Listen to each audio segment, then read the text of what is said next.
Divine Television Network USA is the best place to be. We inspire, empower, and educate. We build and nurture community and transform our world by ministering to the needs of all people, bringing healing and wholeness to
upewe sifa Bwana, leo sasa na milele yawe. Oh Bwana, upewe sifa, upewe sifa leo sasa na milele. Upewe sifa.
And worship the Lord this wonderful time.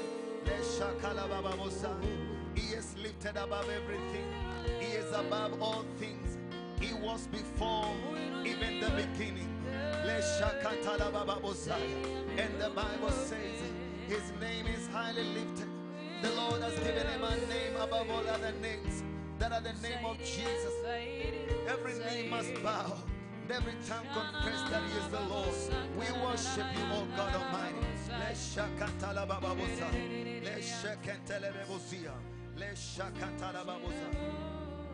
We give you the praise, O God.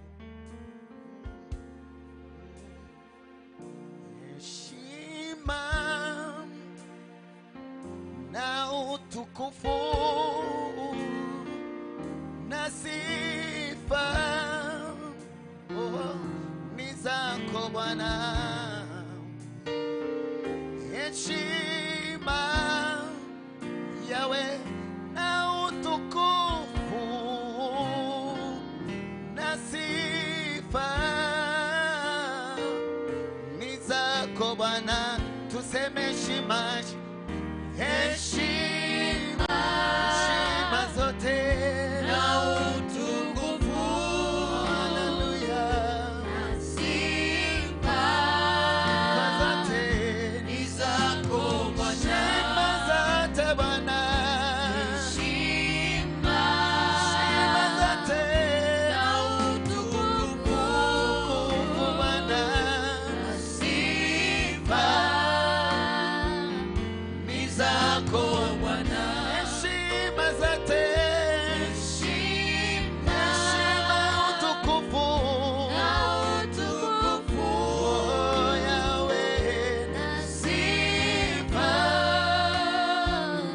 ni zako Bwana. Heshima na utukufu na sifa ni zako Bwana. Heshima zote Yawe, pia na utukufu Masia na sifa ni zako Bwana. Heshima, heshima na utukufu wote, sifa ni zako Bwana. Heshima, heshima, heshima, heshima, heshima na utukufu kwako Bwana, na sifa ni zako Bwana. Heshima zote Bwana, heshima, heshima zote na utukufu wote, na sifa ni zako Bwana. Heshima na uweza wote Elohim, na sifa zote ni zako Bwana. Uliumba vyote Bwana Yesu, wewe ni mkuu sana Masihi. Heshima zote leo twakupa Bwana. Heshima, heshima, heshima na utukufu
Hatuna mwingine kama wewe Mungu wetu.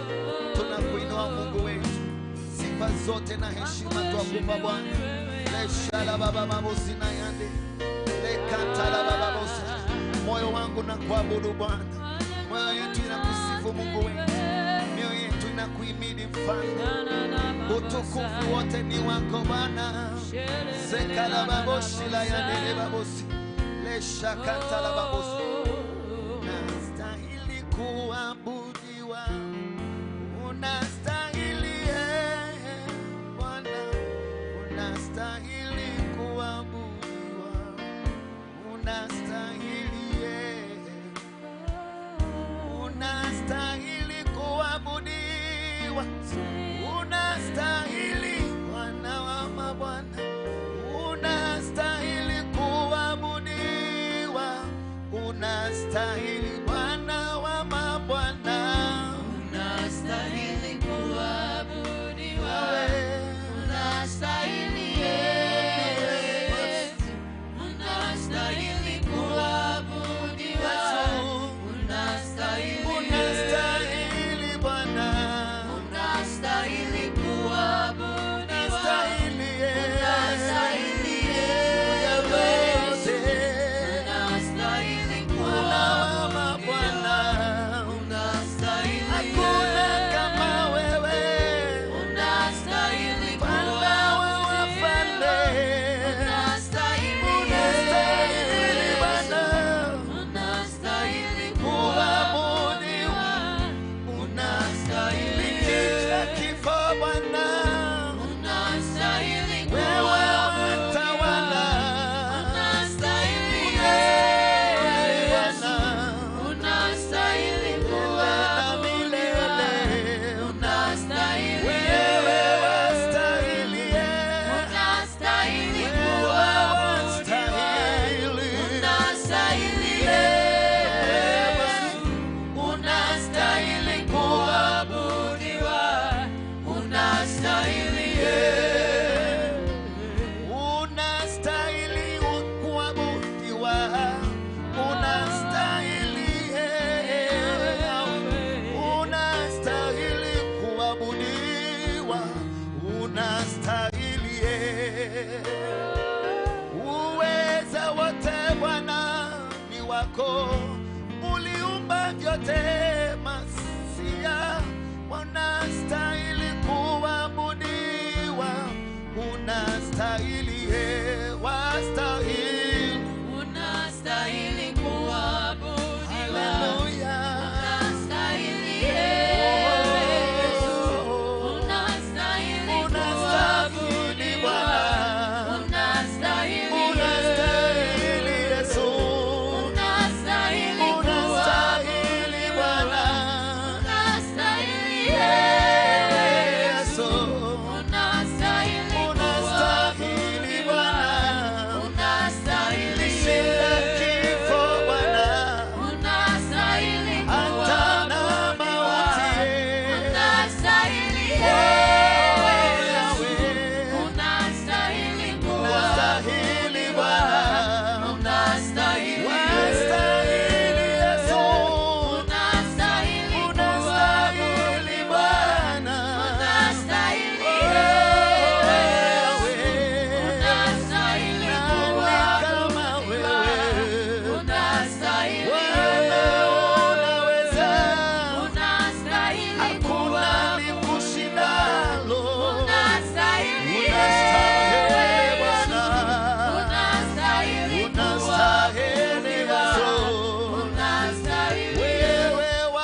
Wherever you are watching us from, you can worship the Lord with us.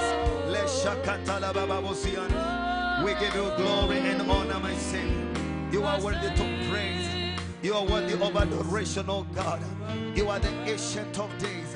You are the lily of the valleys. You are the rose of Sharon, oh God. We worship. We praise you, oh God. We bless you, Jesus. Thank you, Lord, for loving us, oh God. Bwana twasema wewe ni mwema wakati huu. Katika majira yote, Lord, we say that you are good to us. Not only when things have already been good, but in all seasons you have been good to us. And we give you worship and praises, our God. Ndio twasema kwamba umwema kwetu Bwana. Yes, Lord.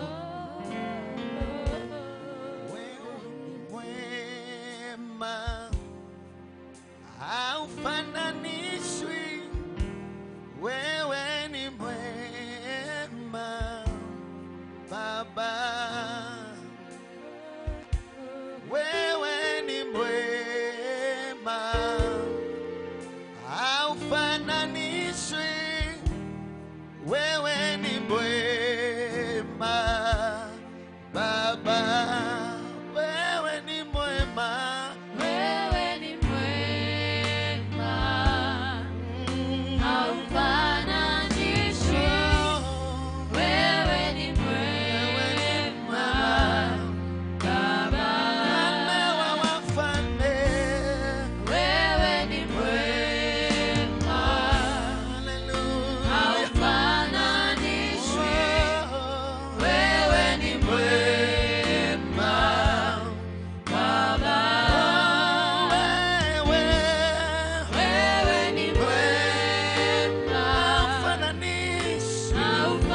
haufananishwi, wewe ni mwema Baba. Wewe ni mwema, Wewe ni mwema, hallelujah. haufananishwi, wewe ni mwema Baba. Naja mbele zako, naja mbele zako Mungu wangu, nikiwa nazo heshima zote, Nikiwa nazo heshima zote, ninakiri Bwana, ninakiri yale uyatendayo. hakika Bwana wewe ni mwema. Hakika wewe ni mwema. Sema tena, naja mbele zako Bwana, sema naja. Naja mbele zako Mungu wangu, Hallelujah. nikiwa nazo heshima zote, Ninakiri Bwana, ninakiri yale uyatendayo. hakika Hakika wewe ni mwema. sema tena, hakika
Yesu,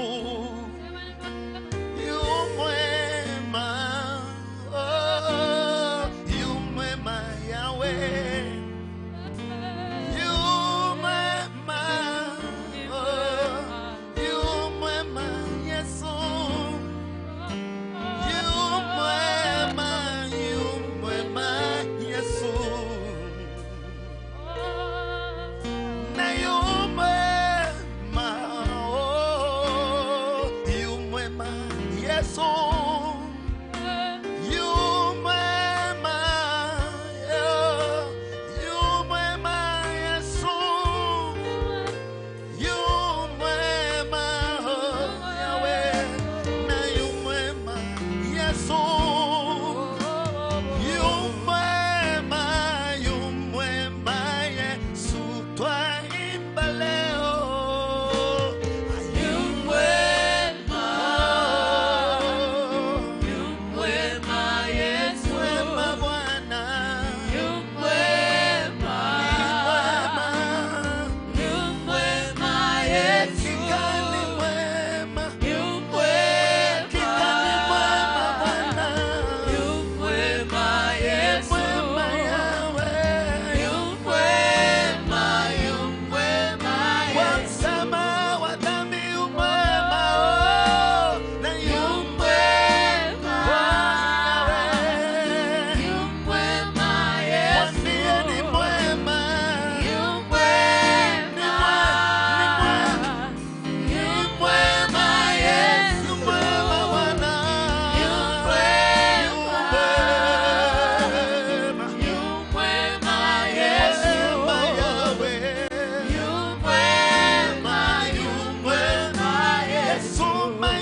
Open up your mouth and let's worship the Lord this hour before we conclude this session in the name of Jesus. Let's tell him that he is good. Let's tell the Lord that he is good. Let's tell him that he is good. In the name of Jesus, we give you praise. We give you worship, you Lord. Thank you, Jesus.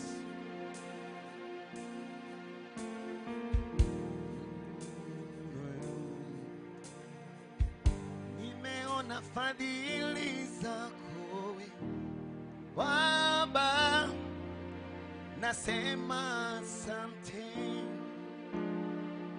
Nimeona wema wako, nimeona fadhili zako Baba, nasema asante. Nimeona wema wako, nimeona fadhili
Hallelujah.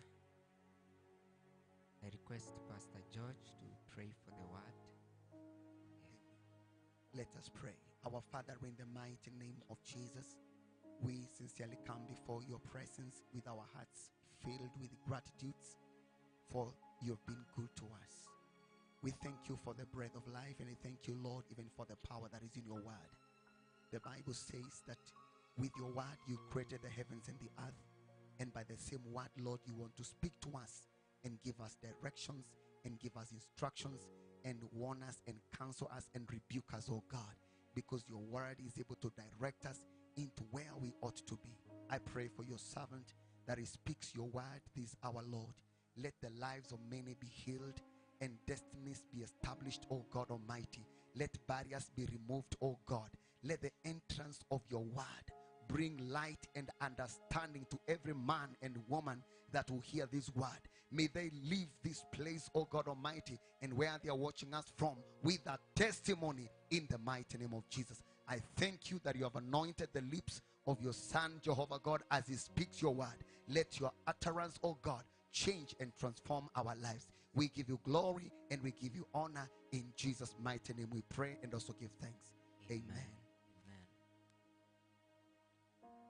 So praise the Lord.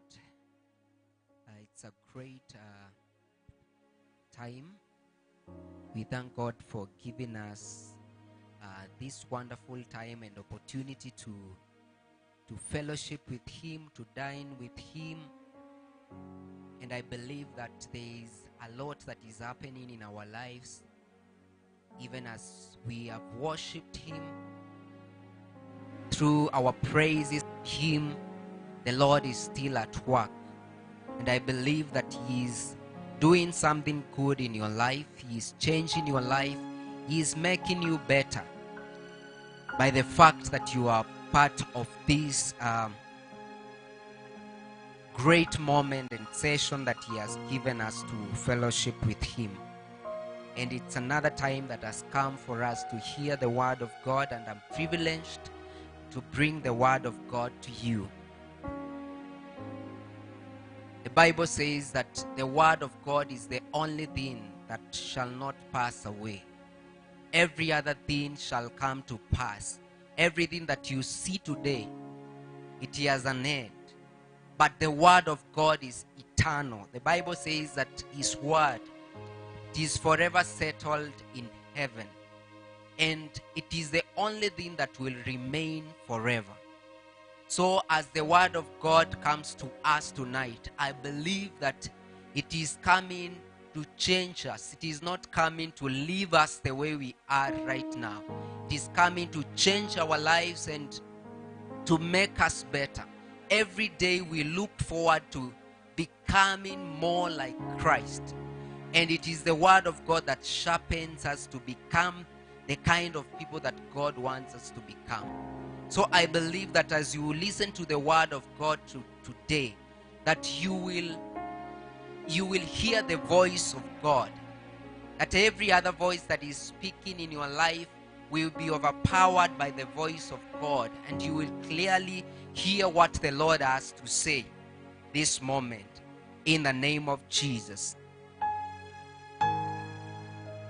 So this moment I want to share the word of God on a topic, dominion. Dominion. Because as a child of God, there's a lot that is expected from you. As a believer, there is a lot that is expected from you. Because as we all know, we are here to represent the kingdom of God. We are here to represent God. We are ambassadors of Jesus. So there is a lot that is expected from us. The Bible says that we are not of this world, but out of the world the Lord has chosen us. So there is a lot that is expected of you as a believer, as someone that has accepted Jesus, someone that has given their life to the Lord, someone that is submitted to the Lordship of Jesus. There is a lot that is expected from us. And the Lord expects us to dominate in the areas that he has positioned us, or else in the areas that God positions us on a daily basis, you are expected to dominate. And what does the word dominion mean? Dominion means the power that is given by through a legal authority. You see, to dominate is to rule. It is to control, to take control or full control over something.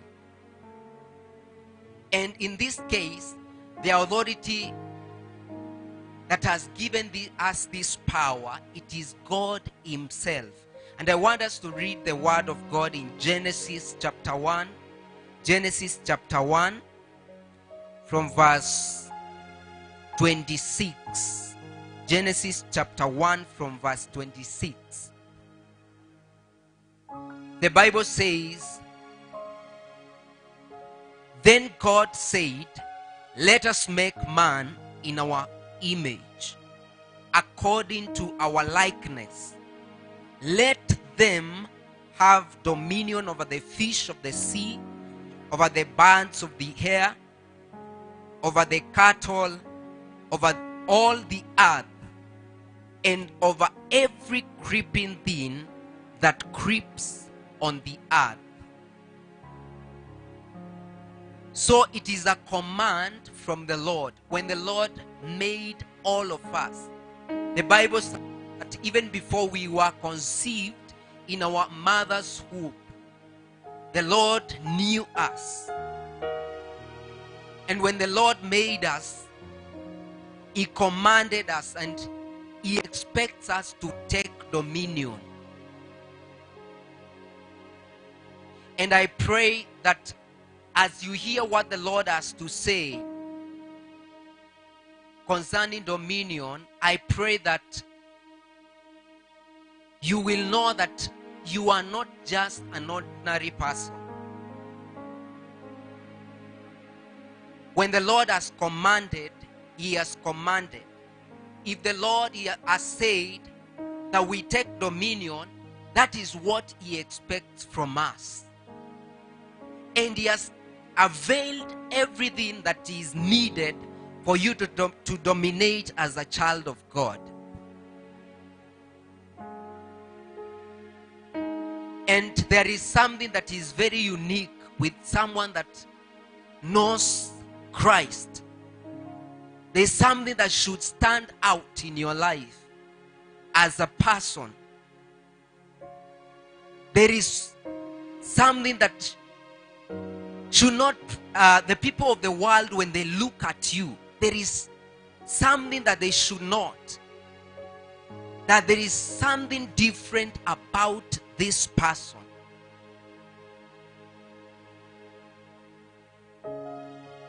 And the question is, do you know?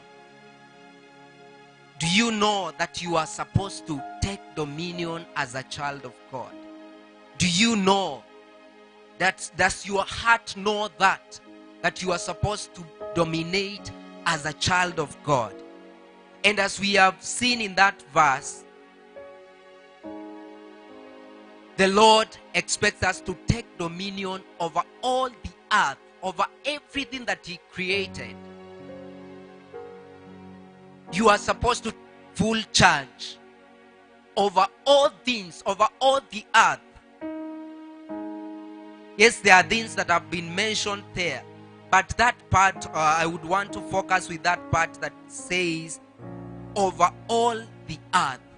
So there is absolutely nothing that is left of all things that God created. We are expected to rule over them.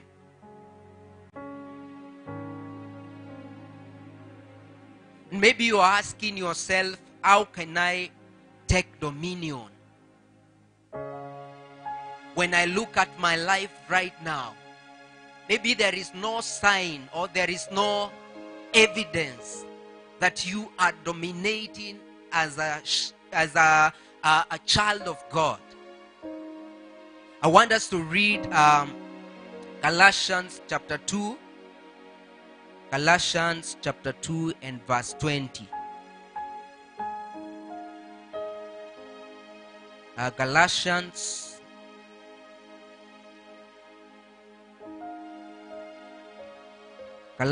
chapter 2 and verse 20. This is what Paul said. I have been crucified with Christ. It is no longer I who live, but Christ lives in me. And the life which I now live in the flesh, I live by faith in the Son of God, who loved me and gave himself for me. So, for you to dominate as a child of God, one, you need to realize that you are not yourself. You are not on your own. Christ lives in our hearts by faith. And he is the one that will enable you to take dominion. He is the one that will enable you to reign as a child of God. He is the one that will enable you to take full control and full charge over everything.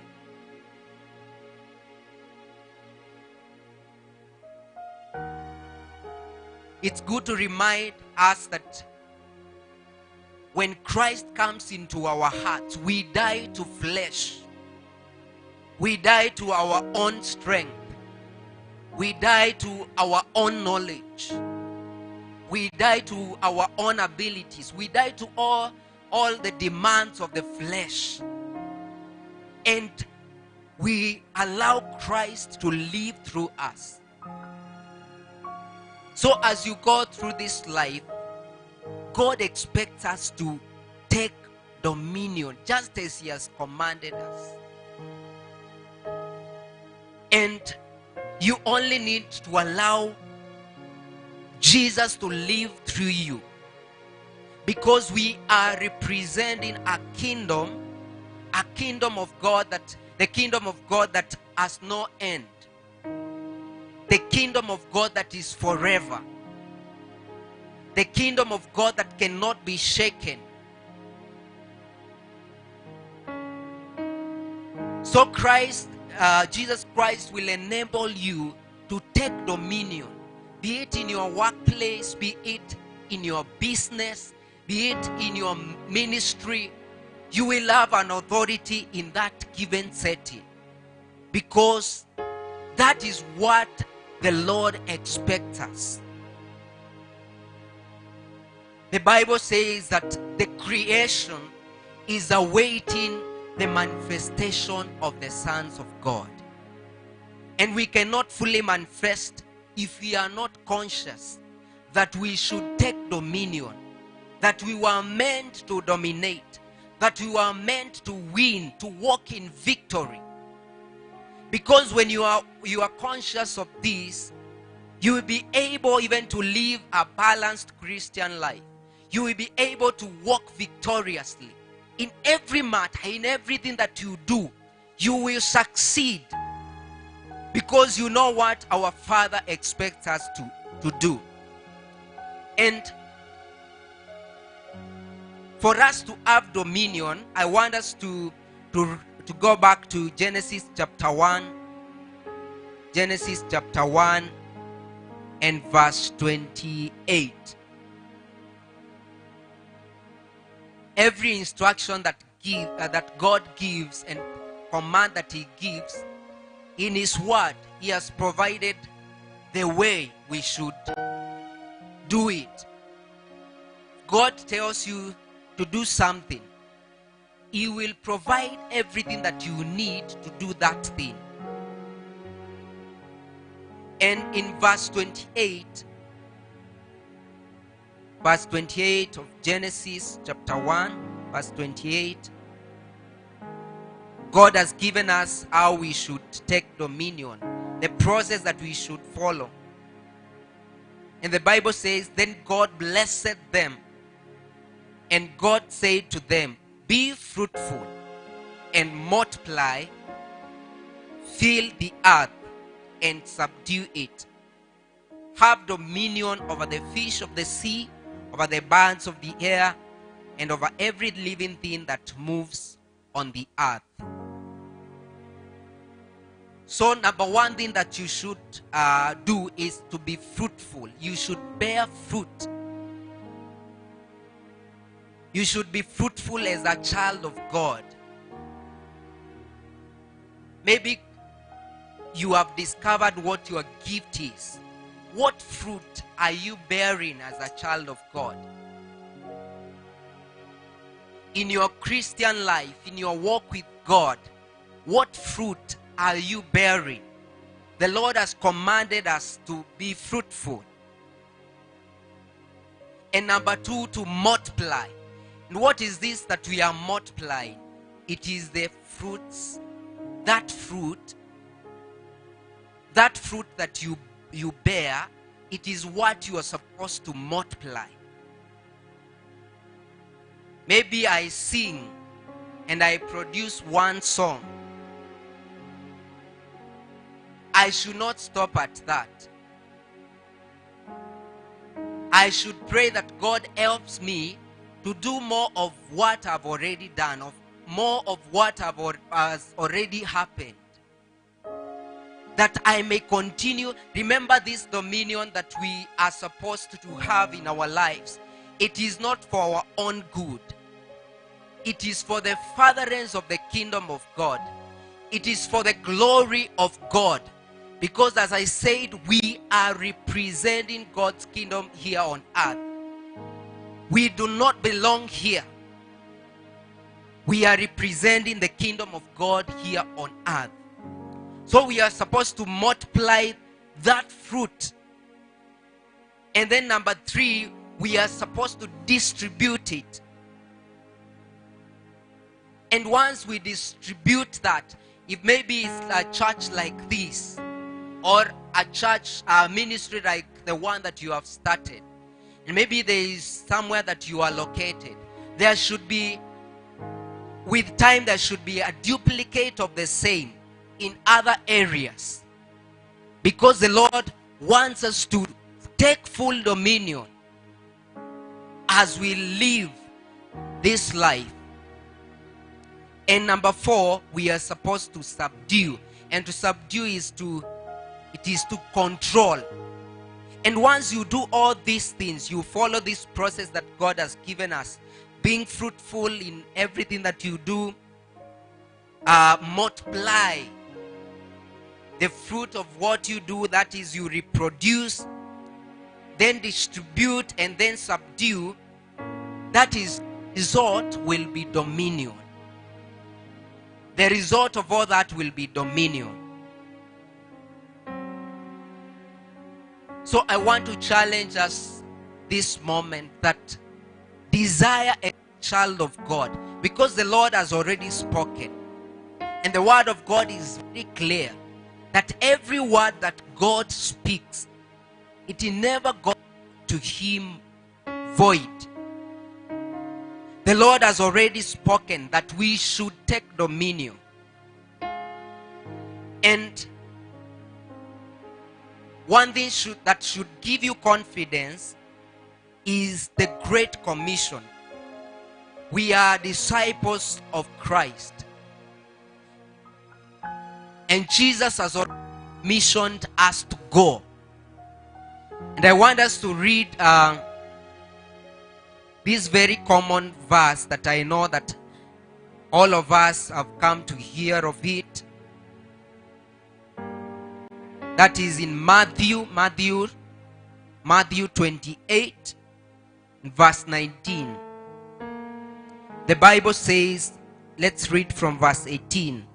Matthew 28 from verse 18, verse 20. The Bible says, and Jesus came and spoke to them, saying, all authority has been given to me in heaven and on earth. Go therefore and make disciples of all the nations, baptizing them in the name of the Father and of the Son and of the Holy Spirit, teaching them to observe all things that I have commanded you. And I am with you always, even to the end of age.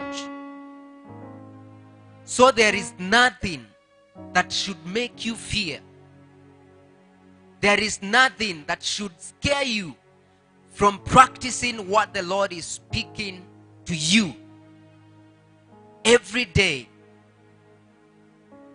Because the Lord has already blessed you. In the verse that we read, the Bible said that God blessed them. So you are already blessed. And in this particular scripture, Jesus commissioned us to go and make disciples of all the nations. And the promise is that He will never leave us. He will be with us even to the end of age. In other words, that is forever. As long as you live, the Lord will be with you.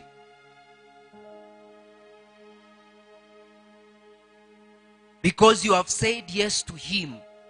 You have denied yourself and you've chosen to follow Him. You are a disciple of Jesus. And fear not, because of this given promise that Jesus will always be with us. Wherever you are, wherever you spend your time, wherever you work, whatever you do, always be just that the Lord is with you. And there is no time that we look forward to that the Lord is going to leave us. He will never leave us. He will never forsake us. So I encourage you to go ahead and take full control, take full charge. Exercise the authority that the Lord has already given you as a child of God. Wherever you are, if you are in business, don't be a person that is after competition. Every other person is competing, is after competition. Every other person that doesn't know Christ, they are after competing. But for us as the children of God, as the sons of God, we should be after dominion. That when every other person is after competing with you, for you, you are after dominion.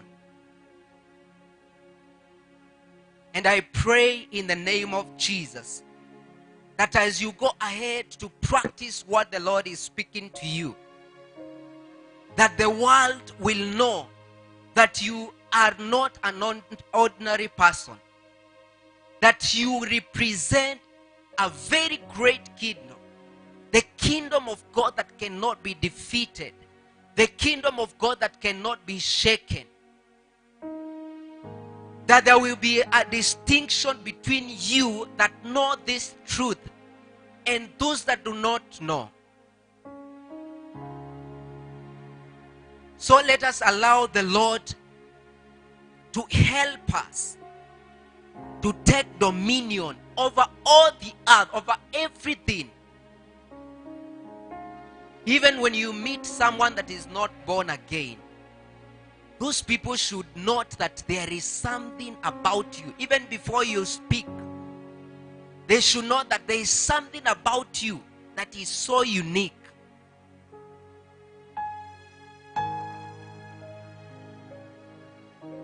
But the good news is that it is not about us, but it is about the Lord. It is about Jesus who is living in our hearts today.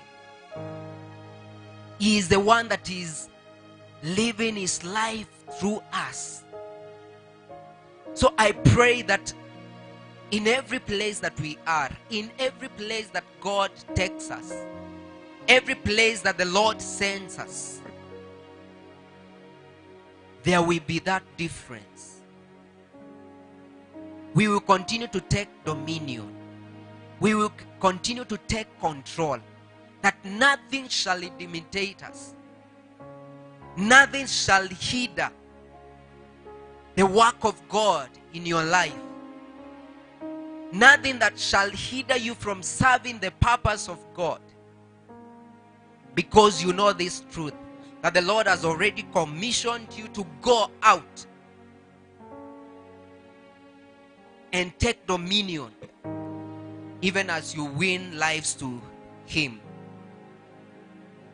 And in Ephesians 3:20, the Bible says that there is that power that works in us. There is that power that the Lord has already deposited in us. And how will we take dominion? It's when we believe that the Lord is able to do more than we can ask or even imagine. He is able to go beyond our strength. He is able to go beyond our own achievements. He is able to go beyond our knowledge. He is able to go beyond what we can do by ourselves. And to be conscious of that power that He has already put in us. That is when we will be in a position to take dominion. Because we are fully surrendered to the Lordship of Jesus. And even as I conclude tonight, this is my prayer for every one of us. And I want us to read Ephesians chapter 1. Ephesians chapter 1 and verse 17. From verse 17 to verse 23.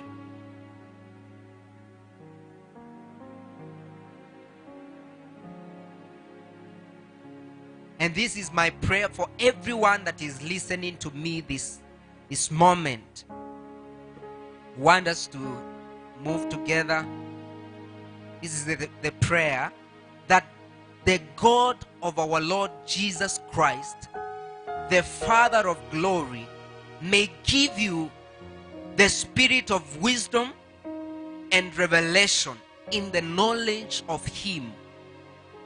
The eyes of your understanding be enlightened, that you may know what is the hope of His calling, what are the riches of the glory of His inheritance in the saints, and what is the exceeding greatness of His power toward us who believe, according to the working of His mighty power, which He worked in Christ when He raised Him from the dead and seated Him at His right hand in the heavenly places, far above all principality and power and might and dominion, and every name that is named, not only in this age,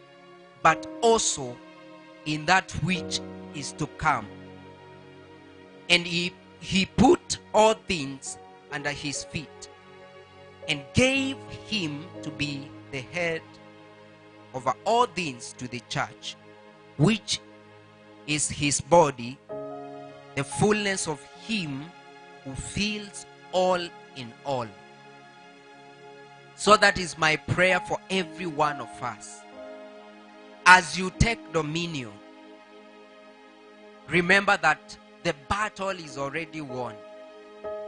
Remember that it was finished at the cross of Jesus Christ. Focus on the finished work of the cross.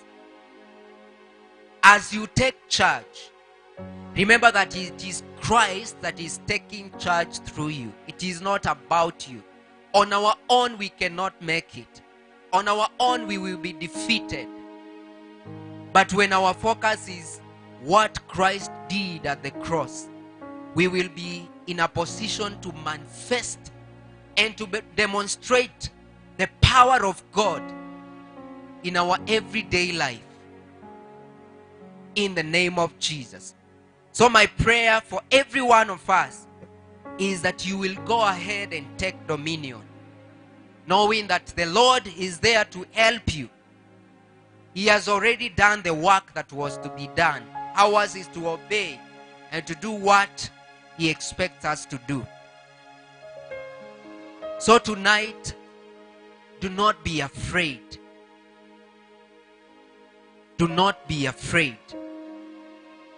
The Lord has already spoken.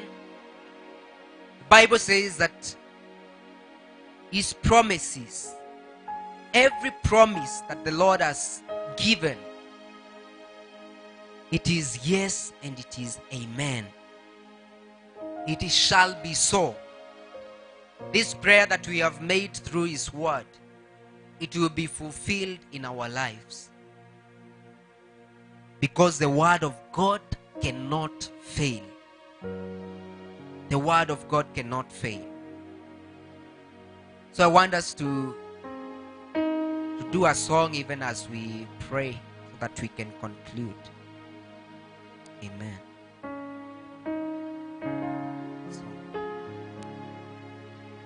Inuka, jitia nguvu, simama, umshindi, tawala, una kibali, msaidizi wako, ndani yako.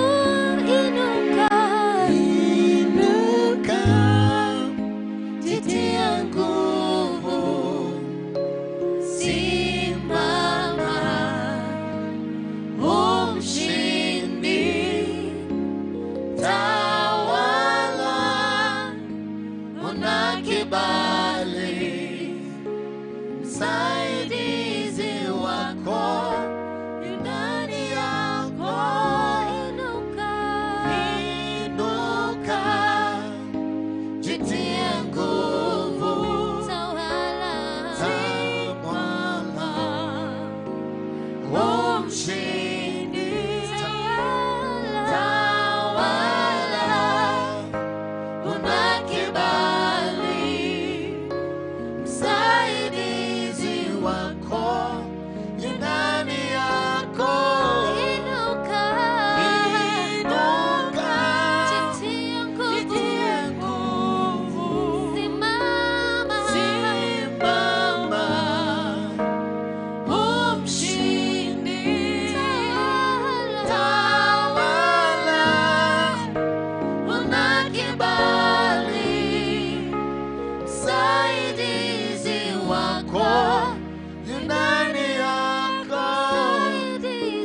Msaidizi wako yu ndani yako.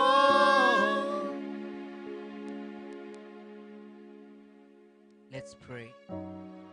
Father, in the name of Jesus, we want to thank you, Lord, for your word that is sharper than any two-edged sword. Thank you that your word has come to us tonight, O Lord, to bring deliverance, to bring healing, O God Almighty, and to change our lives, O God Almighty. I want to pray for every listener, oh God, every viewer that has come into contact with your word tonight, oh God.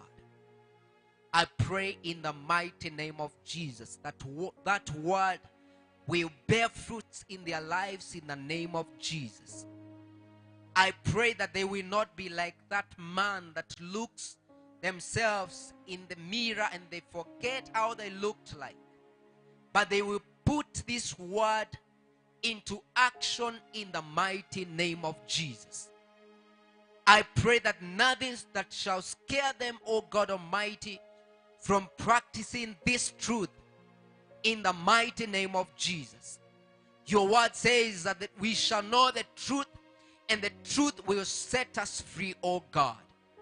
Thank you for reminding us that we should take dominion, O God Almighty, in our lives, Lord God Almighty, and as long as we live in this earth, O God Almighty. I pray that from today, O God Almighty, we shall exercise our authority, O God, the authority that you have given unto us, O God, in the mighty name of Jesus Christ. I pray, O God Almighty, as we go forth, O God Almighty, to serve your purpose in our generation, O God Almighty, we will walk with courage, O God. We will walk with boldness that comes from you, O God Almighty, as we take dominion, O God, as we manifest as your sons in the mighty name of Jesus. I pray for these dear ones, O God Almighty. I declare that wherever they go, whatever they do, O God Almighty, let them do it, O God Almighty, as people that have authority, O God, in the name of Jesus. Just like Jesus spoke the word, that even people realize that he never spoke like people that he used to speak, oh God Almighty, but he spoke like someone that in authority. I pray in the name of Jesus, in everything that we say or do, oh God Almighty, may we exercise that authority that you have given us, oh God, in the name of Jesus. And Lord God Almighty, I come against every spirit of fear. I stop it in the name of Jesus. And I declare, oh God Almighty, we will not be afraid. We will continue to demonstrate your power that is at work in our lives, oh God. In the name of Jesus, everything that is not of you will bow to us, oh God Almighty, because we carry you in our hearts, oh God Almighty, in the name of Jesus. Therefore, I declare tonight, our lives are changed. Our ministries are changed in the name of Jesus. Our families are changed. Our businesses are changed in the mighty name of Jesus Christ. Everything that pertains to our lives, it is being perfected tonight in the name of Jesus, to the glory and to the honor of your name.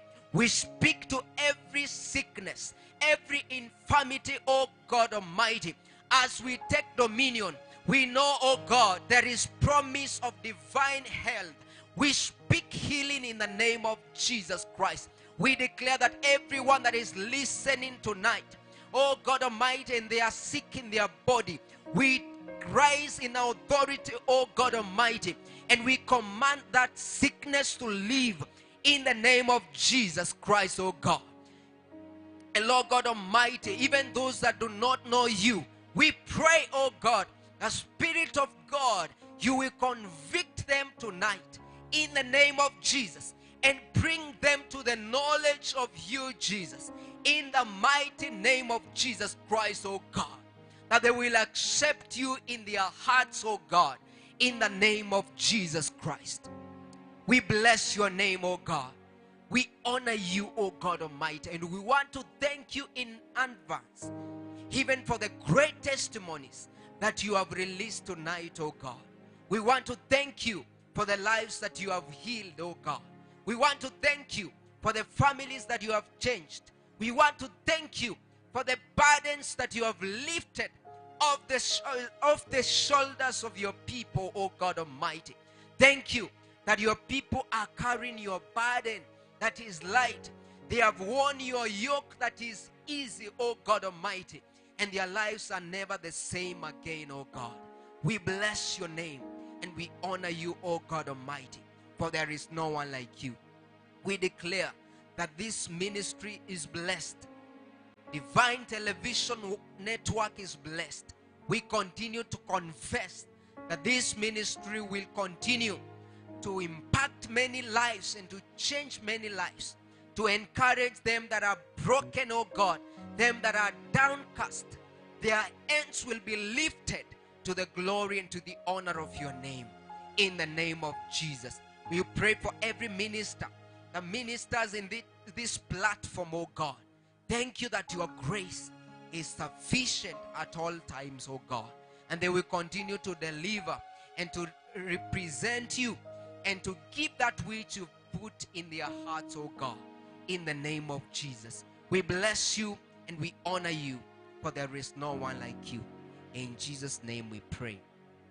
And if you are there, you are not born again, I would like you to say this prayer after me. It's not possible to take dominion if you do not have a relationship with Jesus. So say this prayer after me. Lord Jesus, I come to you. I know that I am a sinner and I have sinned against you. Today, O God Almighty, I pray that you come into my heart and save me, O God. Deliver me from all the works of the enemy, O God. I accept you in my heart and I confess with my mouth that Jesus, you are Lord over my life. Lead me and walk with me. In Jesus' name, amen. So if you say that prayer, you are now born again and your life is not the same again. God bless you all. See you next time. Amen. Divine Television Network USA is the best place to be. We inspire, empower, and educate. We build and nurture community and transform our world by ministering to the needs of all people, bringing healing and wholeness to the hurting and heartbroken through the love of Christ. Divine Television Network USA, a place of hope.